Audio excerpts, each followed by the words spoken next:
Computer. So good evening, everyone. Welcome to our conversation tonight with Mlk Kaplan about the Best Picture nominees at this year's Academy Awards.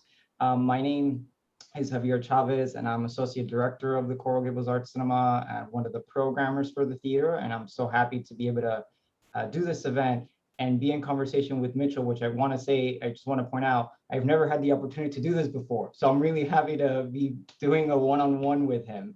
And I want to also acknowledge two very important people, Stephen Krams and Midge Blumberg Krams, who basically birthed this cinema, and without them, we wouldn't be doing what we're doing tonight or what we've been doing for the past 10 years. So Stephen and Midge, thank you for all of that and for joining us this evening. We want this to be an interactive conversation with all of you. So I'm going to eventually ask you all to unmute yourselves if you feel comfortable with that, turn on your cameras, and we'll talk about the films. But before we do that, Mitchell and I are gonna kind of do just a speed run of all the nominees and what we think about them to give you all kind of some groundwork. And then we want to hear from all of you. And the other thing I want to point out is that on Sunday, we are actually going to be live streaming the Academy Awards at the cinema. So if any of you want to join us for that evening, we're going to roll out the red carpet. We're going to be doing a giveaway. Whoever can guess the most winners that evening will walk away with a membership to the cinema and a Roku, so you can watch the films at home. You should watch them at the cinema, but in case you can't, you can do it with the Roku that we'll give you. And we'll just, have fun celebrating Hollywood's biggest night. So yeah, with all that said, Mitchell, are you ready? Yeah, let me just say, Javier, as well, that this is a real pleasure to be on with you.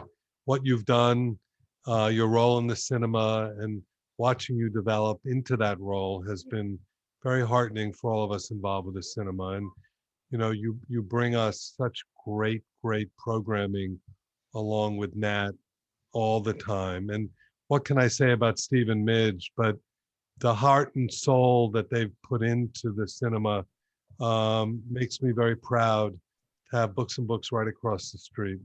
I couldn't imagine a better neighbor. And I feel like we operate from the same position of passion in terms of what we're doing. So I want to thank you. I look forward to this, and I look forward to talking movies tonight. Wonderful. And Mitchell, you're someone who needs no introduction, but I do want to quickly introduce you. As for anybody who may not know, Mlk Kaplan is the owner of Books and Books and one of the co-founders of the Miami Book Fair, and he's also one of our esteemed board members. So yeah, wonderful to be talking to you. So first film, The Father. What did you think?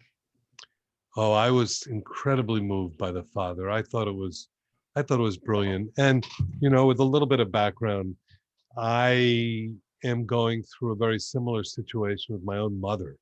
So for me,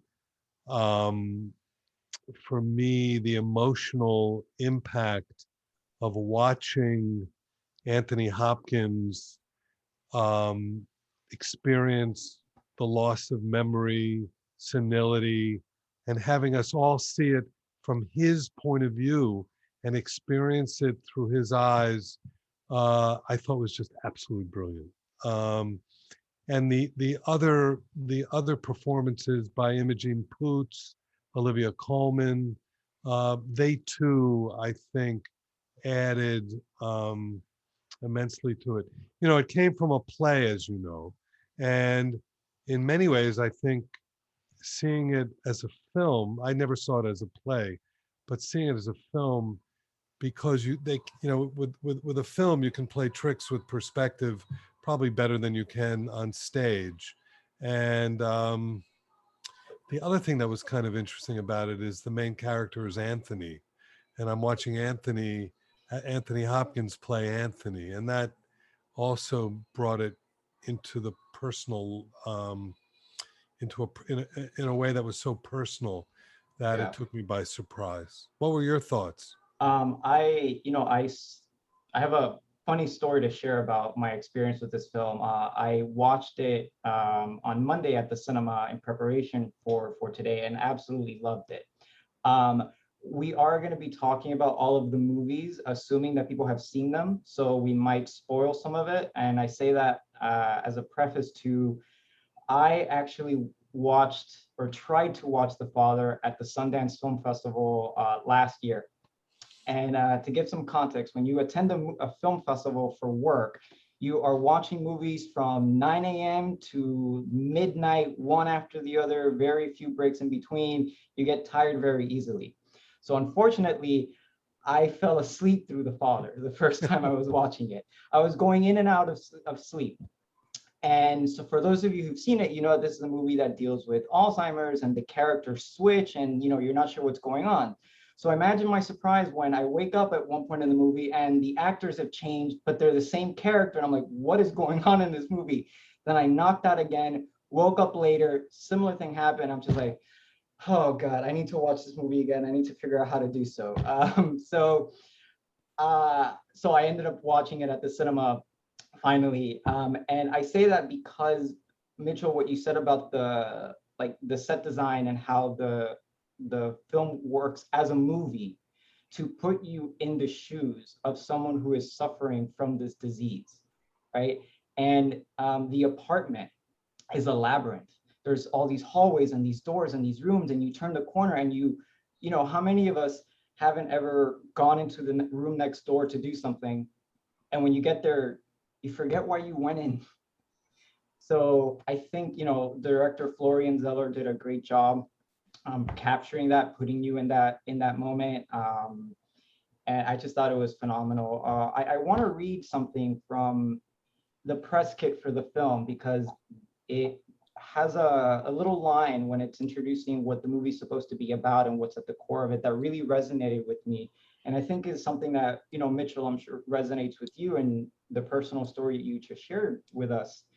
And it said, "It is an inescapable fact of life that for every relationship between a parent and a child, there is a moment in time where the child becomes a carer and the parent a dependent." And, So maybe, true. yeah, and maybe it's because, the pandemic has made me value my own parents so much more. And my relationship with them has actually gotten so great thanks to this pandemic, ironically enough, that just really resonated with me. And I think probably for a lot of people in this pandemic who probably had to care for parents who suffered because of the virus. And yeah, I think all of that just really made for such a powerful 97 minutes. So.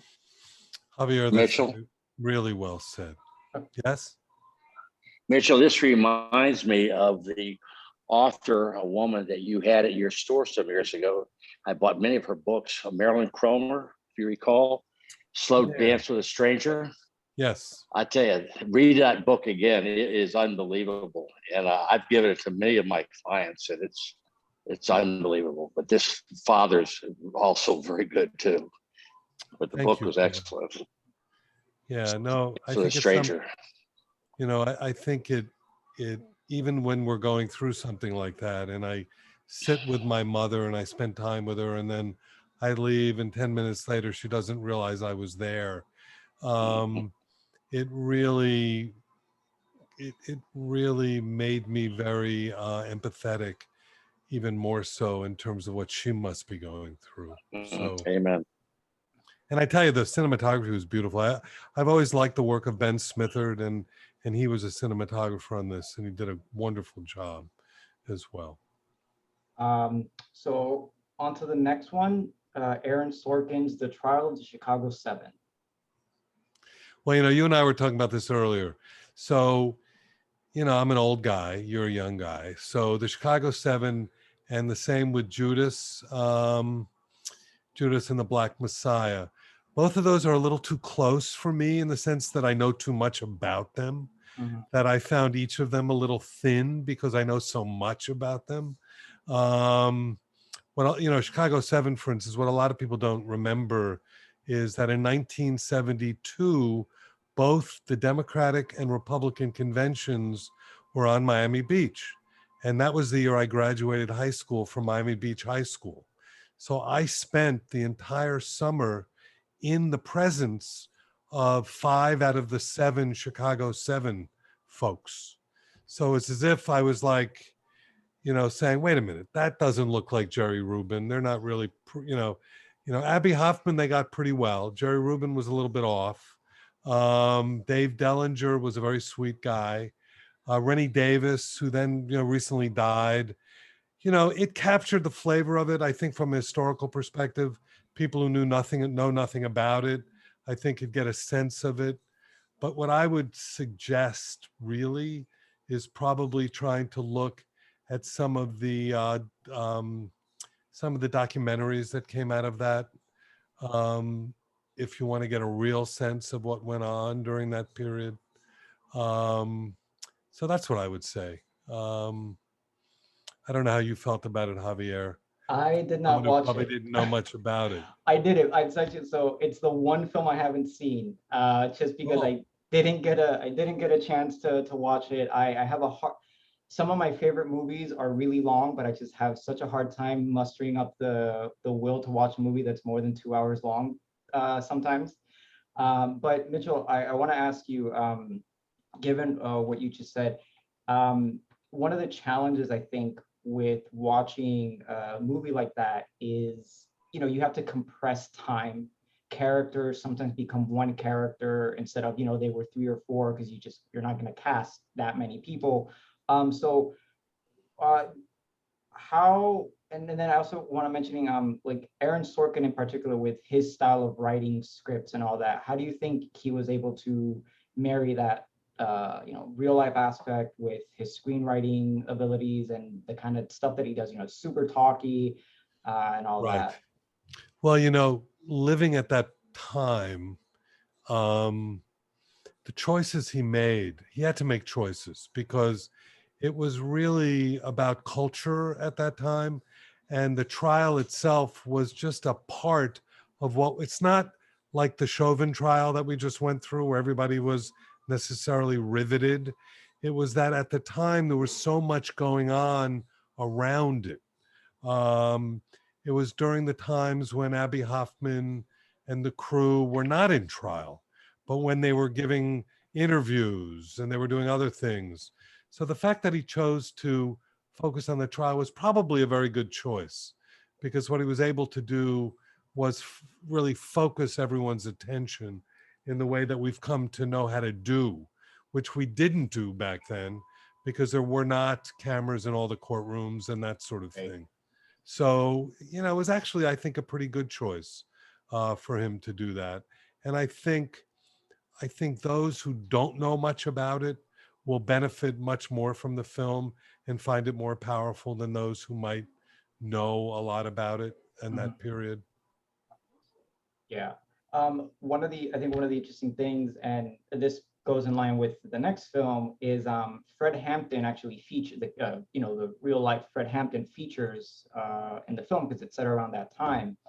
So it's interesting to see 2 films coming out in the same year that have like such an important character that dealing with kind of a similar conversation. So that leads us into Judas and the Black Messiah. I happen to like that film a lot, and I thought that, particularly given what it is that we're going through today, I think it has a lot of relevance, and I think Daniel Kaluuya's performance was brilliant. That was one in which I thought I knew more than I did. I mean, I wasn't really that aware of the Judas aspect of it. And I found at the end where they tell you what happens to each of the characters extremely moving. Right. But it goes to show you that we have been plagued by this very same issue, going for decades. And the Black Panthers are being reassessed in so many different ways, and we could probably speak for hours about that in and of itself. But I think this works both as a political statement, but it also works as a human statement. I think, I for one identified with the Fred Hampton character, and felt a lot of pain when what befell him befell him. It was good. I Yeah. liked it.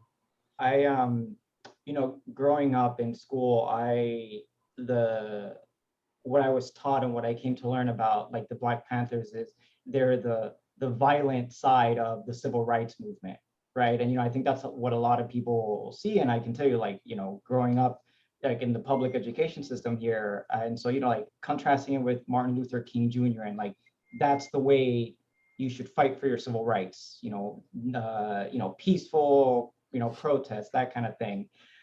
So a movie like this, I think, is important, especially in today's day and age, as you said, Mitchell, because it's challenging those preconceived notions and showing that what you were taught isn't necessarily the true thing. Here you have Fred Hampton giving healthcare and education and free meals for these kids, and it's like, wait, that's not violent. That's not bad thing. No, that's amazing. And then in line with what happened, you mentioned the Chauvin trial yesterday, and sometimes you realize, would that have happened if this country did not go through what it did last year with the protests? So sometimes you do need to push a little bit harder. So I think the movie, it's important, and it's also really great because this is the first time that film has been nominated for Best Picture where all of the producers, all the producing team are Black. Right. The director of the film, Shaka King, Ryan Coogler, who you might know for Black Panther, but also done Creed and Fruitvale Station, and Charles D. King. So it's great to see like those ceilings being broken. It's a shame that it's taken so long for this to happen. But yeah, no, I thought the film was. The other thing that I've read about this, which is really interesting, is that Fred Hampton Jr., who never knew his dad, Fred Hampton Jr. was very involved. Went on set. Fred Hampton's wife is still alive, Mhm. and they were apparently very much an inspiration to the filmmakers because they filled in a lot that that history couldn't. And the thing that I hope will happen with this film, as well as, it happens with a lot of these films, but with this film, with the Chicago 7 film, is I'm hoping people will go and learn more about these incidents and learn, hopefully this will spur some interest. The same thing Absolutely. happened with Mank. I started going down the rabbit hole about Mankiewicz and, really learning more and more about him. But that's the beauty of cinema. It spurs thought, Yeah. spurs additional research. It's great, very provocative.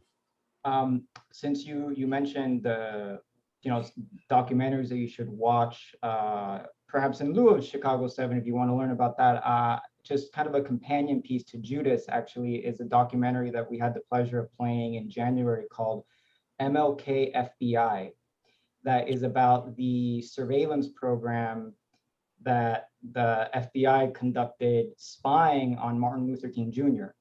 and all the lies that they made up to try to like get people to turn against them and all that. I think something else. I think if anybody who enjoyed Judas and the Black Messiah should check out MLK FBI. But on to the next one, Mitchell, Mank. So Old Hollywood. What did you think? I was swept away by it, but at the end of it, I had other favorites besides that one. But you and I talked earlier. I don't know if the choice of it being black and white necessarily worked. It might have been okay for me to see it in color. I found it a bit of a distraction more than anything else. Mhm. I would have liked that line because I know Citizen Kane, and I might have liked the line to be drawn. I didn't have to feel like I was watching an old, 40s film. But that said, the performances were great. when I noticed that it was actually written in 1993, right? It was the writer was Jack Fincher, who was the director's dad, who's no longer alive, but he had this project going since the early 90s. It kind of is really interesting. And, as a bookseller, as someone who loves words, it's always great to see a film about a writer and the process that writer goes through. And the fact that it was about Citizen Kane made it that much better for me. So I really enjoyed it. To be honest, it took me about 3 or 4 tries to get into it, because the beginning is a little bit thick to work your way through. But once I did and I kind of bought into it, I kind of flowed with it, I thought. Yeah, I'm with you there. I thought it was just so interesting to revisit that era of Hollywood, but I think the attempt to make it look like a film from that era didn't quite work. There's the muffled audio, there's the fake cigarette burns, for the real change and stuff like that. Just felt a little bit too inauthentic for me. And I kind of wish the film had done much more with that whole subplot about how Hollywood, fought against socialism. Yeah. Like I was more interested in that than Yeah. the story about how Citizen Kane was made. In fact, I wish they hadn't even cast an actor as Orson Welles. He That's should a have, really like, good point. off camera, maybe you hear him on the phone, but you don't actually see him. I thought would have been better, because it's really not about the making of the film. I thought the other thing was more interesting, and just push it more. Yeah, I think Mankiewicz's, the political aspect of it could have been more interesting, because this led to the HUAC stuff and the, all of that. And, I didn't think about it until you just said it. I think that might have been a more interesting film. But I have to tell you, Amanda Seyfried was fantastic as Marion Davis. I thought she really deserves the nomination that she got. So that it wasn't one of my favorite of these, to be honest, but Right. I was glad to have watched it. So how about Minari? Well, now you're talking about one of my favorites. Yeah. So Minari, to talk about the immigrant experience and see it through the eyes of Koreans in Arkansas was, I thought, just brilliantly done. And the fact that it was done in Korean mostly, you really began to get a sense of the other. And I can't imagine anyone living in Miami, particularly those who might have experienced something like Minari. I can't imagine anyone not feeling a complete sense of recognition when they saw it. To me, my way of thinking, that's the best of the lot, in terms of what I saw. Yeah, it's my favorite film of the year, and I think the immigrant story, as you mentioned, Mitchell, really resonated with me. I came to the U.S. from Cuba when I was like 4, so I grew up here with my parents working their butts off, doing manual labor work to put food on the table, buy a house, get me through school, and all that. So I was basically just watching them on screen in my own way, and I think the fact that, as you said, the fact that it's in Korean, I think heightens that, because, I've never felt less American because I speak Spanish with my parents, or because I speak Spanish with tons of other people in Miami. And this is a country where you speak not just English, you speak Korean, you speak Spanish, you speak French, you speak so many different languages, because we are just a nation of immigrants. And, it's kind of a cliche to say that, and it doesn't always work the way we want it to. But this movie really is like the most American film of the lot. And it's in Korean, and it's, what you might not think is American, but it really is. So I think, correct me, Javier, if I'm wrong, but isn't it very much Lee Isaac Chung's story? yeah, Himself. I think he grew up in Arkansas on a small farm in the Ozarks. And I think after a few other films, he decided to sort of turn the story on himself. And in some ways, this is his story, I think. Yeah, no, it very much is. Lee Isaac Chung, who wrote and directed it, and he absolutely deserves that nomination for Best Director. Yeah, it's fantastic. And I want to point out that the actors are just amazing. And Stephen Yeun is now the first Asian American to be nominated for the Best Actor Oscar. And the woman who plays the grandmother, let me just make sure I get her name. Yeon Yoo-jung is nominated for Best Supporting Actress, and it's the first time a South Korean actress is nominated. So, and we didn't mention this with Judas and the Black Messiah, but both Daniel Kaluuya and Lakeith Stanfield are nominated for Best Supporting. So this Right. year we have such a slew of diverse nominees, which is so great to see. Again, why it took until 2021 for that to happen is a whole nother conversation, but I'm hoping that this becomes the norm, because it really is recognizing performances that absolutely deserve to be recognized. I mean, that woman as the grandmother is just, oh my God, She was brilliant. love Just her. brilliant. Um, Really brilliant. yeah. Okay, we got three more films. Nomad Land. What'd you think of it, Javier?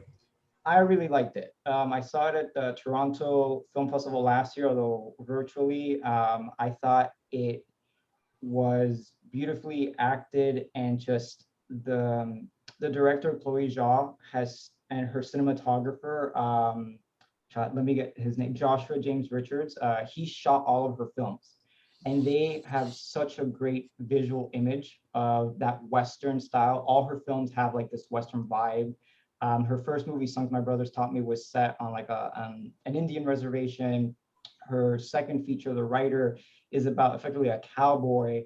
And Nomadland is a Western in a way, right? They're able to capture those landscapes and that magic hour moment such a great way. So I really enjoyed it. And I think I which was is, going to say, yeah, like so many other films, this was based on a book called Nomad Land, a nonfiction book, Surviving America in the 21st Century.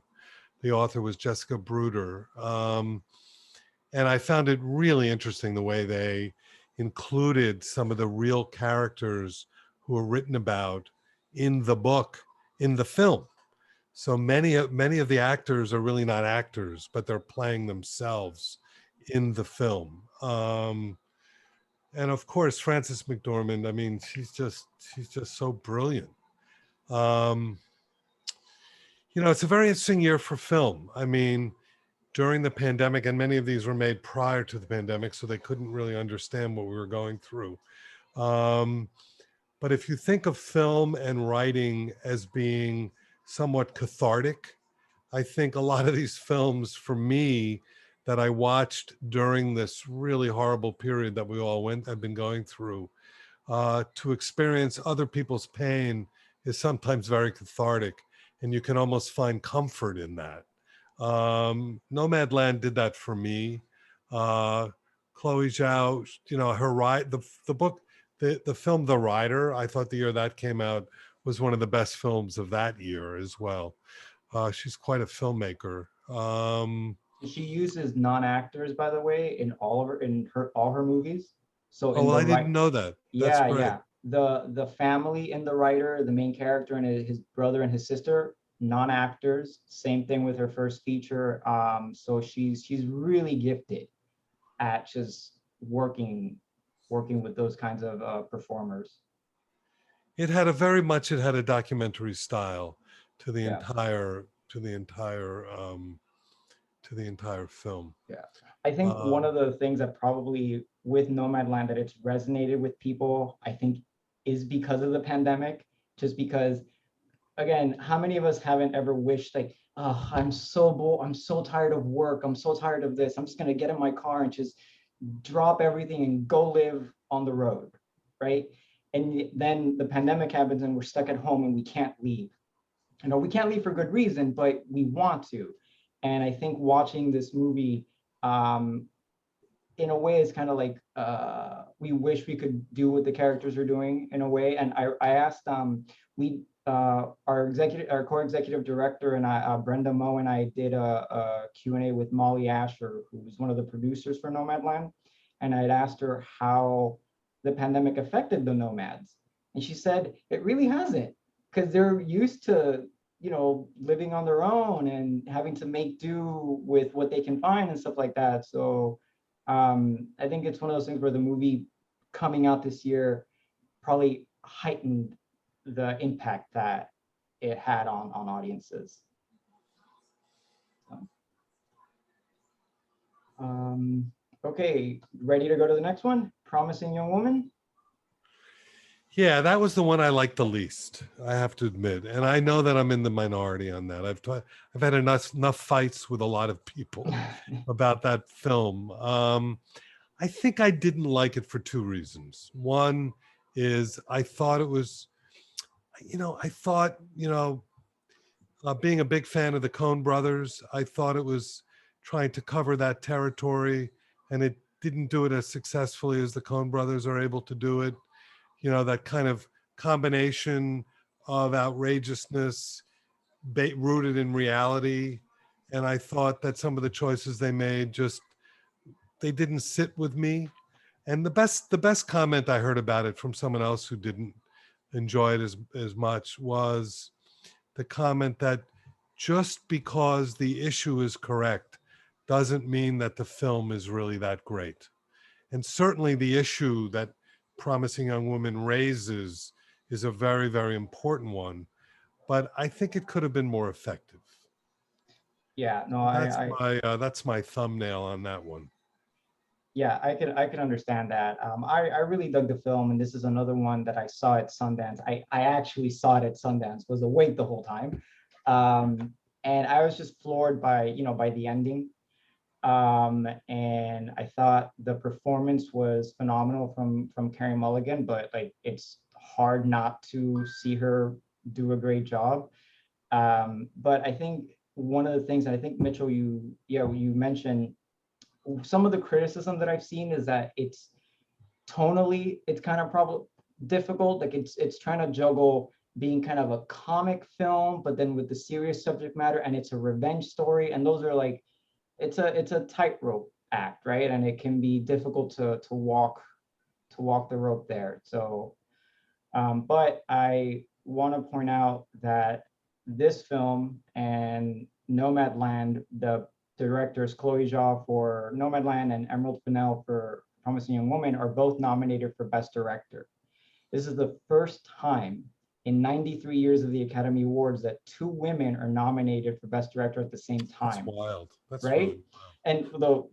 And even wilder, only one woman, actually, only prior to this year, only, let's see, 1, 2, 3, 4, 5 women had ever been nominated.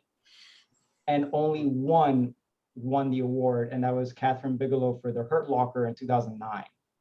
So it's kind of astonishing.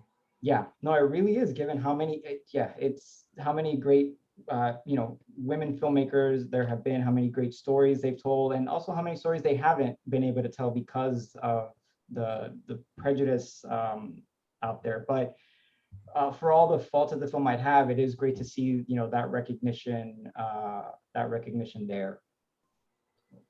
Well, and I have to say, a lot of people like that film. I mean, most everybody that I've talked to has really liked it. So it must be working on some level that I'm not able to tap into. Well, so actually, I'll give to speak to that. So the Oscar week that we're doing started on Friday, and Promising Young Woman is actually the one that performed the best so far, from what I could see. It had a great turnout on Friday and Saturday night. So I think our audience at least definitely wanted to see it, came out. So I think it definitely does appeal, which is great when you can get that. last film, and then we'll turn it over to the audience. Sound of Metal.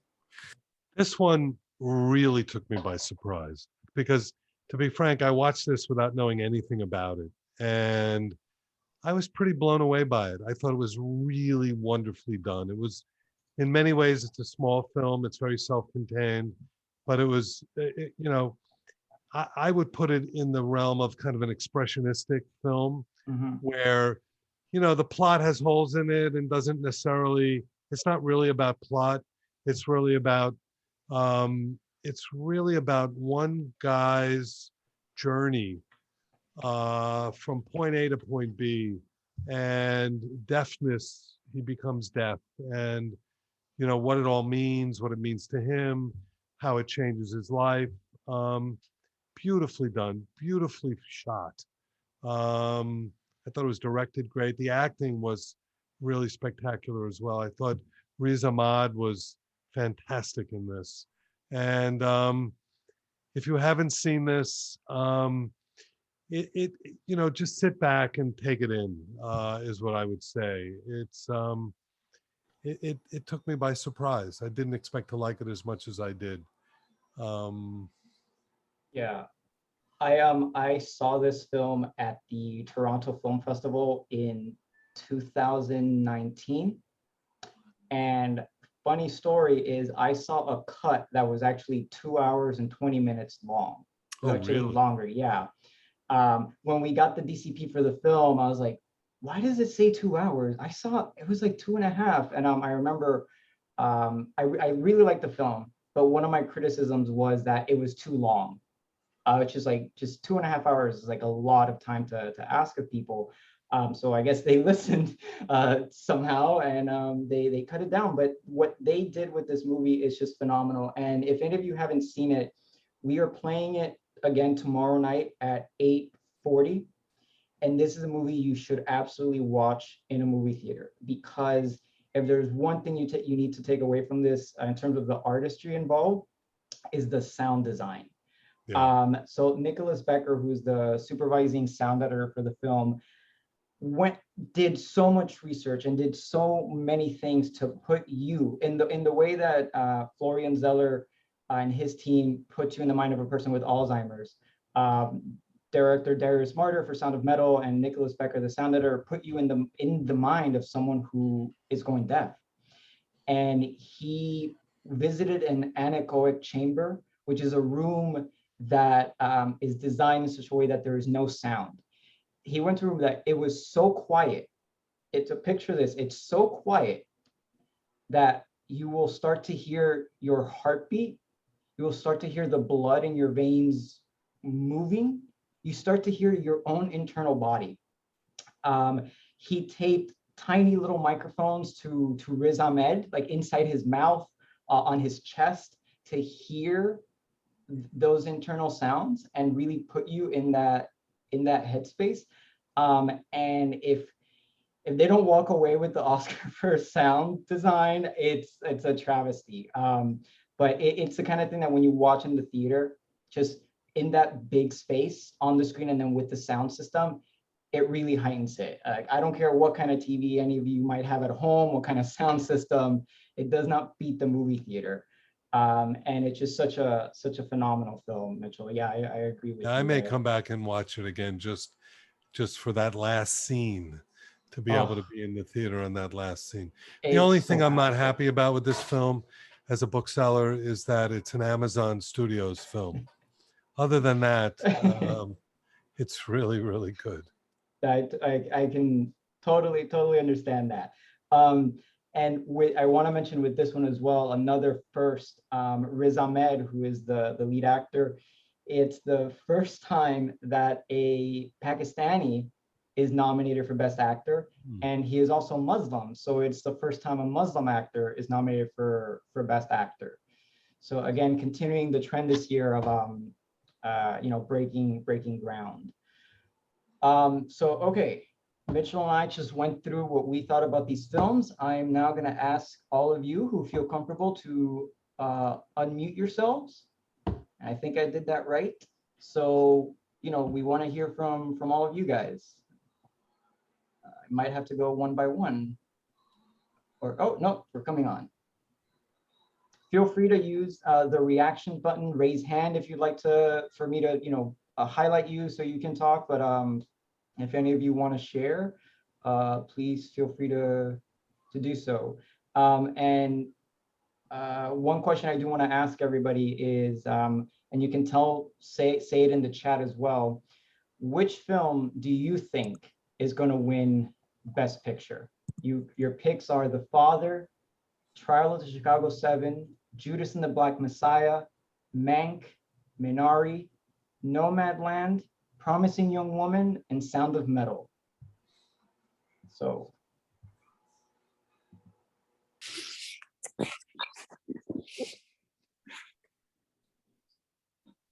Don't be shy.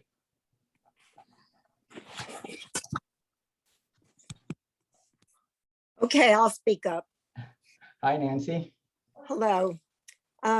I don't know which film is going to win it. It's so unpredictable, but I want to say that, Mitchell, I think you, or I'm not sure which of you, Javier, said that Minari was such an American film, which I agree. But I think Nomad Land was almost a quintessentially American film. The picture of America, of the land, of people, many people that we don't know anything about. The fact that these people forged a community. I think it was such an American film, and it touched me to the bottom of my heart. I love that film. Just wanted to say that. No, Nancy, I think you in many ways, Minari and Nomad Land are companion films in a lot of ways. They're And my I two think- favorite. Yeah, and I think you hit on what most people feel like, and I think Nomadland is probably the favorite to win. I would imagine they seem to have won most of everything, but you're absolutely right. It's splitting hairs to try to choose one of those over the other. I think Nancy, your comment is so on point, and I think particularly what you say highlights the fact that so many of the movies are quintessentially American. Something like Trial of the Chicago 7, it's a courtroom drama. And we pride ourselves on our, judicial system, right? And how many classic films, Jimmy Stewart, Mr. Smith Goes to Washington, 12 Angry Men, and then, something like Mank, Hollywood, right? So I think that's one of the great things about America is, again, that diversity, but just in all the different things that this country does. So I think you're so on point mentioning how Nomadland is also such an American film. So thank you for that comment. Sheila? Yes, I would just like to throw in something that might be of interest to you. Our son, Adam Shapiro, plays George S. Kaufman in Mank. Oh, wow. And so we're very proud of that. Well, as you should. And you can see him in the IMDb for the movie. And we're, very anxiously waiting to see the film when it came out during the pandemic. And we watched it a couple times, like you did, Mitchell. It took a little bit to get into it, and we really did enjoy it once we got started in it. And of course, we're thrilled that it was nominated for so many awards, and we're just hoping that something will come through for Mank and for the group of actors. It was nominated, I think, for 10 awards. So. Yeah, So it has the most nominations. So yeah. Yeah. So we'll see. We also watched. I watched Citizen Kane twice during that same week. Which I've seen way too long ago, but we watched that again just to see, where that went and how much they were connected to that. So I just wanted to throw that out there to say, we're pulling for Mank, but we really, really, really enjoyed Nomadland. I think that was one of our favorites, although I did not see 3 of the other films. We'll have to catch up on those too. So Well, thank you for that. Good luck. Thanks. I see there are people with hands up. Yeah, Javier. I think, You have Ally and yeah, Vivian. Ali, I think I saw Ali's hand first, and we'll go to Vivian. So Ali, please go ahead. Hi, Javier and Mitchell. How are you guys? So I just wanted to mention about my reaction to Nomad Land. I liked it, but for me, it dragged. And I felt like if Frances McDormand hadn't been in it, I don't know if I would have been able to get through it all. But having said that, once I watched it, I was really glad I watched it because I learned about something I really didn't know about at all. So in that way, it was fascinating. But I mean, granted, it was a drama, so it wouldn't be in the documentary, but I definitely agree with Mitchell about where it seemed more like it should have been a documentary, though it wasn't. So, that was my only comment. Another one I'll throw in there that I really wish it had been nominated was One Night in Miami. Because that one blew me away. And I saw the play on Lincoln Road, but anyway, that's a different topic, but that one was really intense. Each character was so intense, and I felt bad that not only did it not get nominated, but the director also didn't get nominated. Regina King, another woman who would yeah, have been nominated. Regina King is a phenomenal actress. I just love her work, and I was so excited to watch One Night in Miami because of her. It's her directorial debut. One Night in Miami is actually Nat Shediak's favorite film of the year. It's the one he's really disappointed that the film did not get a nomination. And I am very surprised that it didn't either. It's set in Miami. It's supposed to be this historic moment between these four great persons. So yeah. I should say about that, if those of you have not been to the Hampton Hotel, the Hampton House Hotel, which is where it takes place, it's been renovated and restored, and you can actually go, and they actually have a series of musical performances there periodically. So try to, if you liked One Night in Miami, you might want to head out to the Hampton House Hotel periodically. Thank you. And I felt like the movie, for whatever reason, it stayed with me for days, more so than even the play. I don't know, it was the acting or, it was more in my face I watched it in my living room. Anyway. It's tough to translate a play into a movie just because you often wind up not changing enough, and you end up, and those little things that theater is known for, you have one set, like One Night in Miami set basically in the hotel room. The way the actors speak and all that is very distinct. And sometimes if you don't do a great job, it doesn't translate. It just feels like you're watching a stage play. And it's not like our National Theater live productions where it's literally someone recording a stage play, but it's with that intent. When you do it with a film, when you adapt it, but you don't do it right, it doesn't feel cinematic. And at the end of the day, if you're watching a movie, not a play. So if it's not cinematic, what's the point? And Ali, I want to mention something because both the comment you made in relation to Mitchell about Nomad Land being a documentary. So it's not the first time I've heard that comment because it makes so much sense that it would be a documentary instead of a feature. But this story came to closure through Frances McDormand. So it was her, she read the book originally and she saw the writer and was like, with who's her co-producer, Peter Spears. She turned to him and was like, this is the director for our movie, for our adaptation of Nomad Land. So it figures it would be a feature because she wants to star in the movie. Right. Well, and she was great in it. Like I said, Yeah. if she hadn't been in it, it would have lost something. Yeah. No, she anchors it quite a bit. Vivian. So I just want to say that I agree with Mitchell about Judas and also about the trial of the Chicago 7. I was 21 years old when that was going on. So it was like my first year that I was really into the political scene and in college. And I was at those conventions and I just feel like those movies for me, I mean, they were very well done, but for me, they left so much out.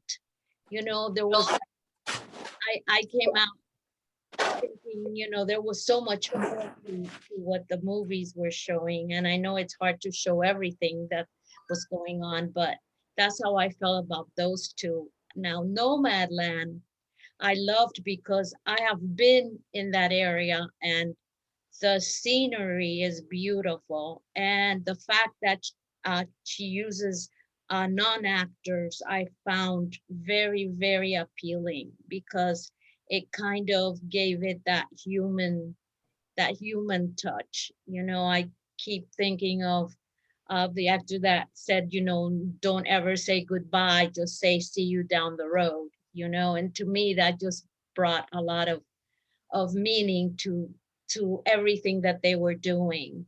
And I saw the father yesterday. I went and I had my godmother. I had to I was her caretaker, and to see that movie and see Anthony Hopkins portray and, you know, see it from that side was very, very touching for me. You know, it really touched the fact of seeing someone deteriorate like that, that you love. I haven't seen, I'm going to go see Minari tomorrow. And I was just wondering, Javier, are you going to be showing the films again, like with more choices of dates and times? Because you know. So I'm glad you brought that up, kind of. We are planning to do another Oscar week with the winners. So next week I'll know which films those will be. But the idea, so May 7th is the week that we'll do this. And the idea is that we'll do the kind of like the big five winners. So Best Picture, Best Director, Best Actor, Best Actress, maybe Best Documentary, Best International Feature, depending on how we can squeeze them in. So you will get a chance to see some of these because Nomad Land is going to win, so people can watch that if they haven't. But hopefully there'll be some new movies in there. So, yeah. Thank you, Vivian. I think Doug Yoder has a Yeah, comment. Doug, go ahead. I'm interested to know from a kind of a filmmaker's perspective whether you think the process of the Oscars, which seems to me has kind of taken on a life of its own, is really a good way to determine quality films. You know, there I suppose there are other ways of looking at films in terms of how much money they make and so on, which probably doesn't necessarily relate to the quality of films. But I'm just curious how the Oscar process may affect people who make films. Well, that's a really good question, because I think one of the great films that was left off of the Oscar list this year is a film called Let Him Go. I say that in jest because that was a film that I was involved with. But I had this is my first year of really having an inside view of the whole Oscar process and how it works.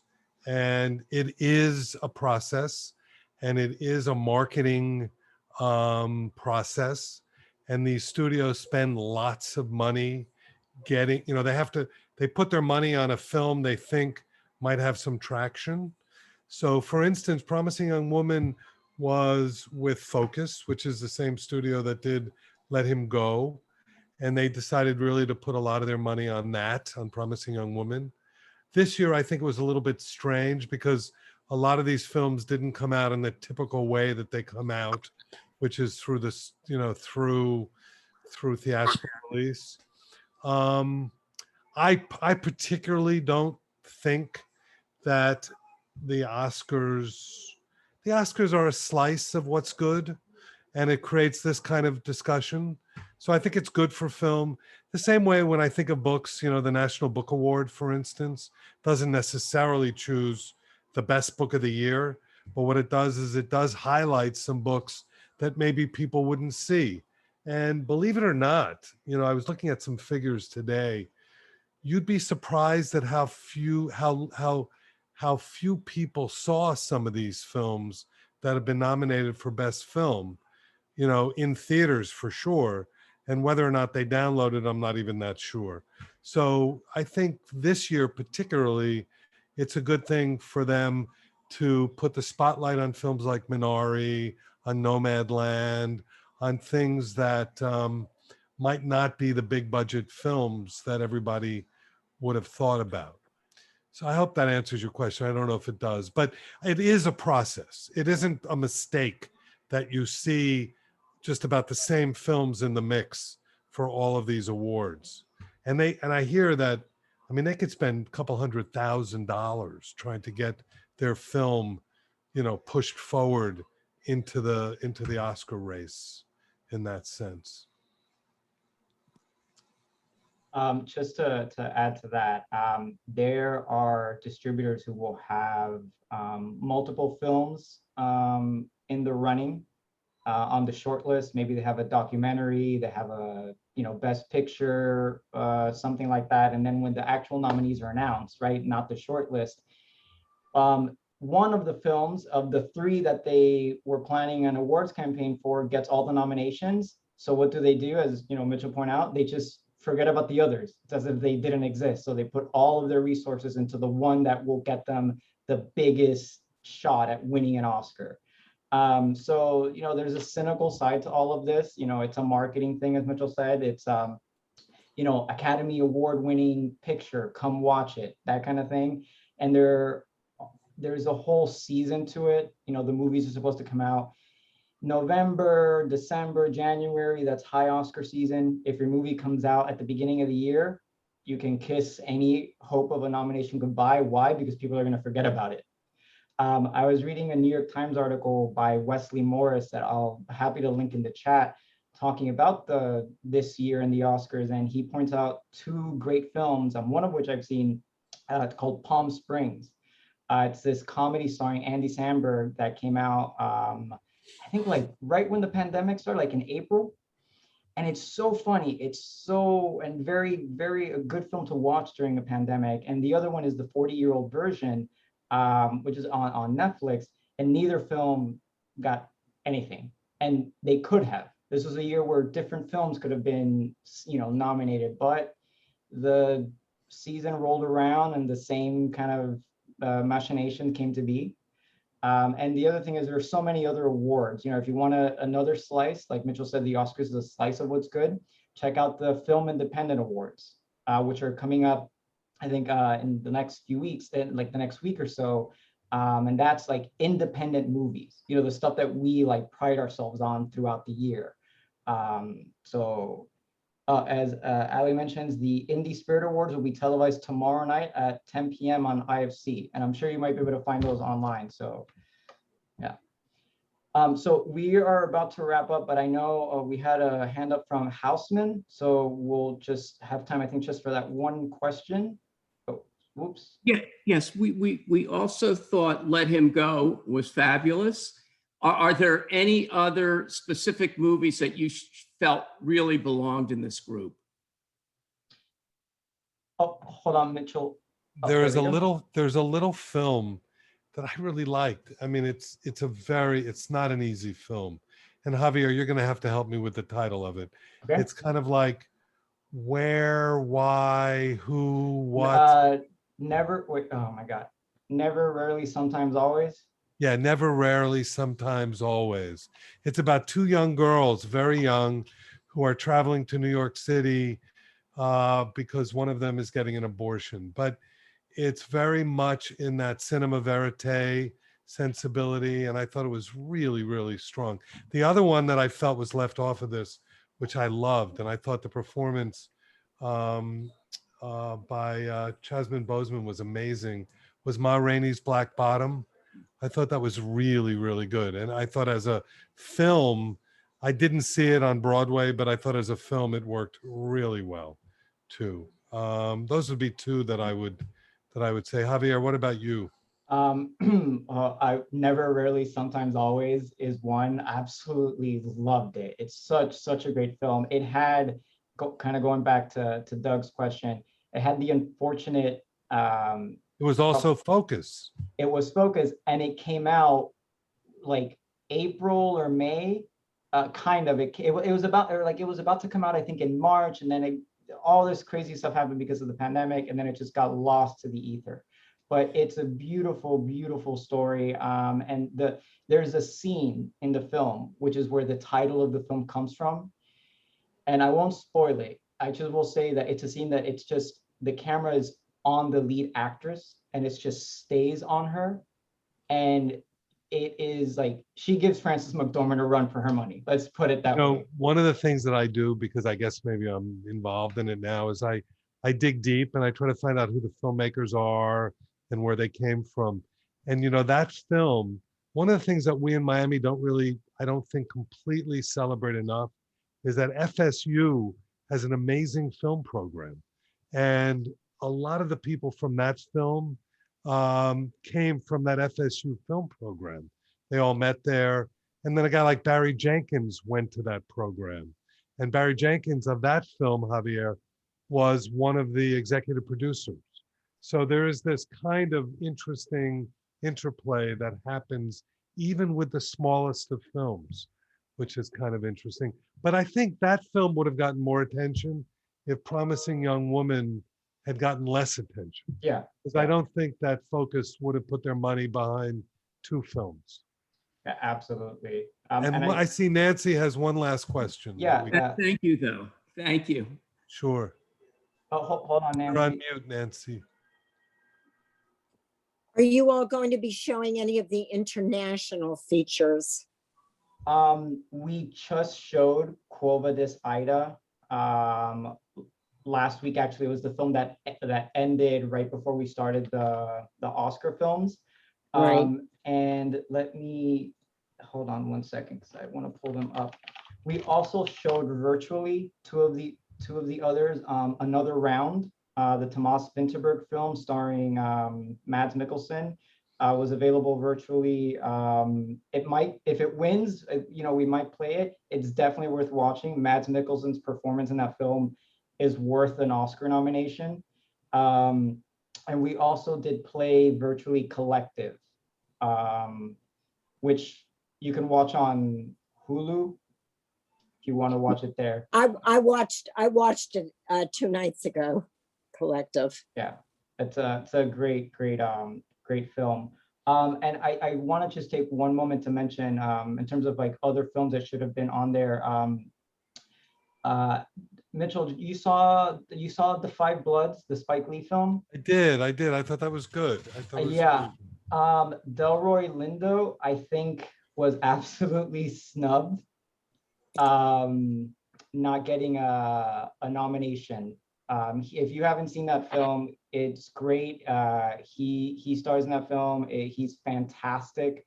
Chadwick Boseman is also in the film in a supporting role. Also does a great job. So there's so many movies that come out in a year, and so many that deserve recognition. So there's a lot for you guys to see.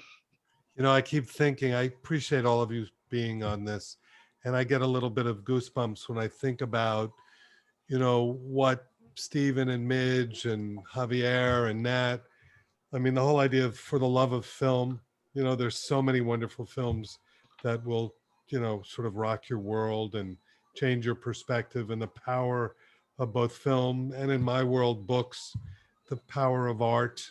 And to know that, we have that, the opportunity at the cinema to explore these films is a real gift. And I know that all of you on this know that, and we can't celebrate it enough, particularly in these very difficult times.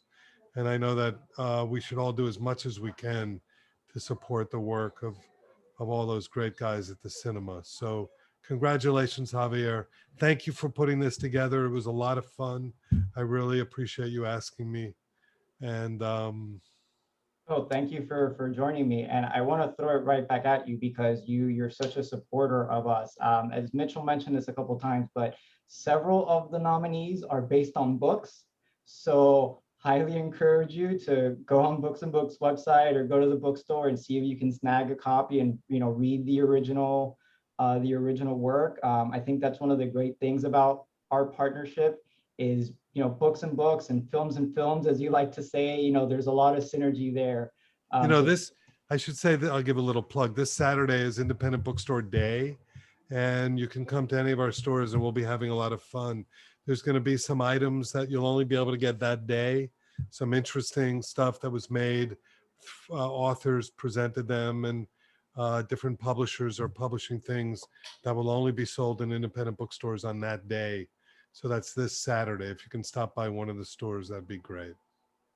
we'll be sure to help promote that, Mitchell. I'm glad you brought that up. Thank you, everyone. Thank you. Thank you, everyone. We hope to see you at the cinema soon or again. Take care. Bye. Thanks. Thank you, guys. Appreciate you doing this.